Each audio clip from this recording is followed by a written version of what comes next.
Hey everyone, in this video we've got a Lexus GS300 and it does not start. It's fitted with the 2JZ GE, but this problem will also affect the 1JZs, the 7M GTs and most Toyotas from the late 80s to the early 90s.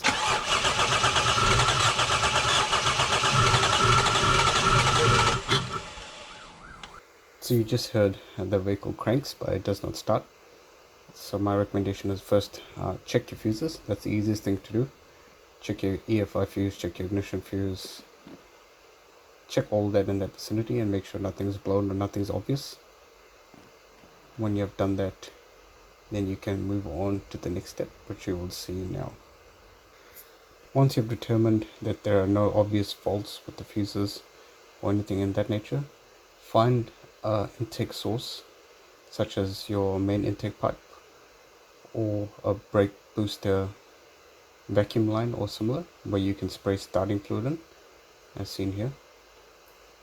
So we'll be using this line now and we'll be spraying starting fluid in it to try and eliminate a possible fuel problem. Again, just make sure you've checked your fuses. Don't skip this step as it's quite important. These fuses are the large type standard fuses, so they're very easy to check. If you have a late model car with micro fuses, I would recommend using a multimeter or some voltmeter or similar to test.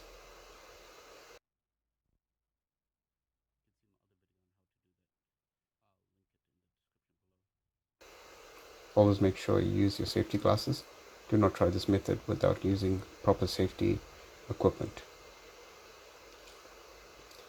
To get your starting fluid, I like to normally tape up the nozzle to the actual can. This prevents anything from flying into the intake manifold and possibly going into engine. So as you can see, we've disconnected the brake booster line. We're just going to be spraying the starting fluid into there. By spraying the fluid in there, you're basically eliminating a fuel issue. Yeah. Yeah.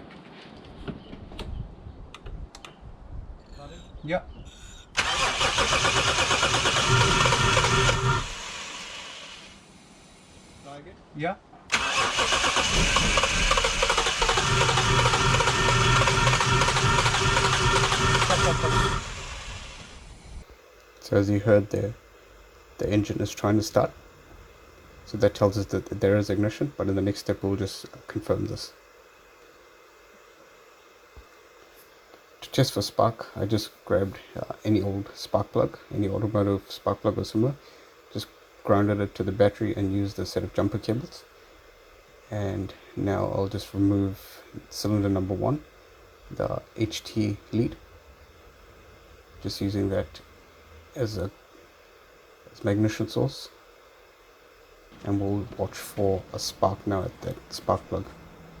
You also get spark testers, so you can use that. I'll leave a link in the description. Yeah. Go again. Yeah.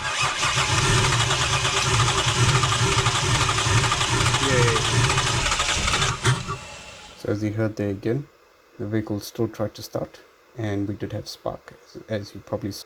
Next step, I wanted to confirm that we're definitely not getting fuel.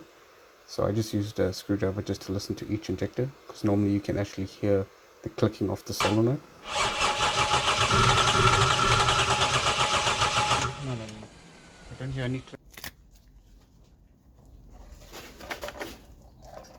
So this is the test light we'll use just to check for injector pulse.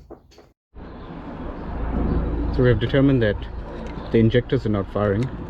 There's 12 volts coming here, but the ECU is not activating the injectors. So we'll use what's known as a Noid light just to test the injector. This is a good visual indicator. So this should light up if the ECU is grounding the injectors properly. So it's got 2 pins. You just slot it in there.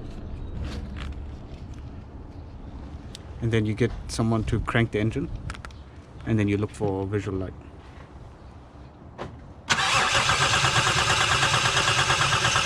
After completing this test, it was definitely determined that the injectors are not firing. So the next step was to check the actual wiring. So the ECU in this particular vehicle is located in the passenger's footwell. So if we have a look at this diagram here, we can see that power is sent from the ignition switch straight to the injectors. I didn't have a chance to video the testing of each injector, but it's very simple. All you have to do is get your multimeter, put your negative lead on the negative terminal of your battery, and put your positive lead at any one of the injectors, or test each injector individually and check for power. This will determine that power is going there. But when you want to actually check if the ECU is activating the injector via the MOSFET driver through the ECU, that is a bit more difficult, and you'll actually have to do a pinout, as you can probably see now. So determine that your wiring is okay using the pinout method. So you just pin out from the ECU directly to, say for example, injector 1, injector 2, or injector 3, and so on, and you test the wiring in between. I just use a continuity test with my multimeter, and that determines that the wiring is okay. After completing all those tests, the wiring was fine, and so the last possible fault was the ECU.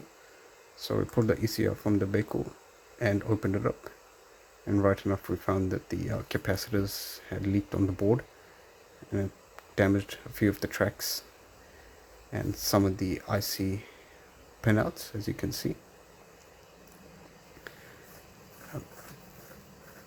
Something I didn't mention earlier, this vehicle also had a burnt out fuel pump, so the fuel pump was replaced, and it still had a no start condition. So that's when the diagnostic started, as you saw at the beginning of this video. So this can be quite a common fault with most of the early 90s Toyotas, from the Supra, the Soarer, Lexus GS 300s, any Toyota basically fitted with these ECUs that commonly came with the 1JZ, the 2JZ, 1JZ GTE, and the 2JZ GTE, also the 7M GTE. So it doesn't hurt to actually check the board, check it thoroughly, inspect each component, but it's normally the electrolytic capacitors that leak over time, and if they're not caught in a timely manner, they will eat up tracks on the board, and it can result in expensive repair if you can't find a replacement ECU.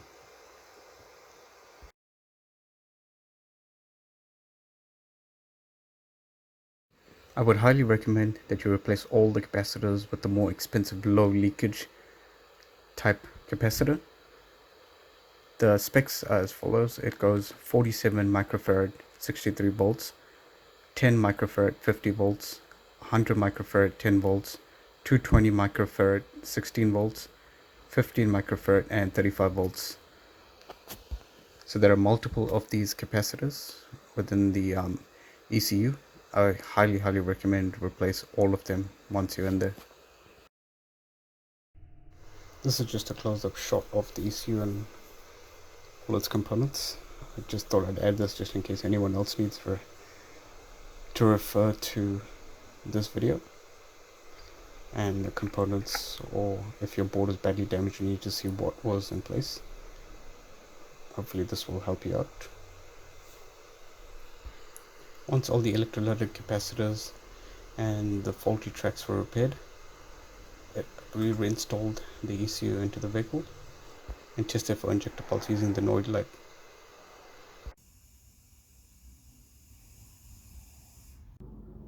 Start.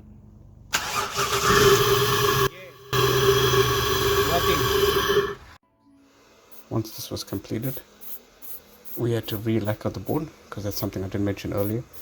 All these boards have a special clear coat or lacquer over the whole PCB to prevent any water ingress or moisture getting there. So you actually have to remove that coating while you're desoldering and replacing the capacitors. So you'll have to re-insulate the board using the special PCB lacquer. I'll leave a link in the description. Also, another thing is when the ECU had to be opened, you actually have to break the existing seal, which can be quite difficult.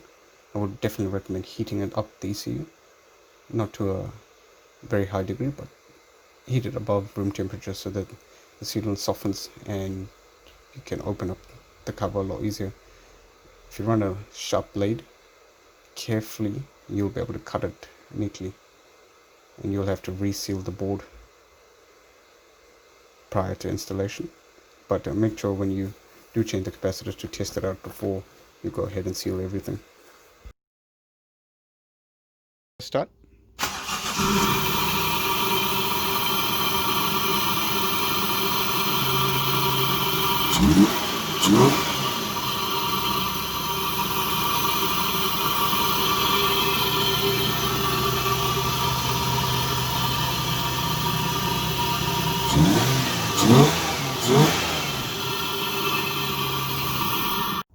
After fixing the ECU, the car actually ran better than it did a couple of years ago. So this would indicate that they were decaying over time, the capacitors. So I hope this was of some help to someone. If it was, please like and subscribe. Thanks for watching, everyone. See ya.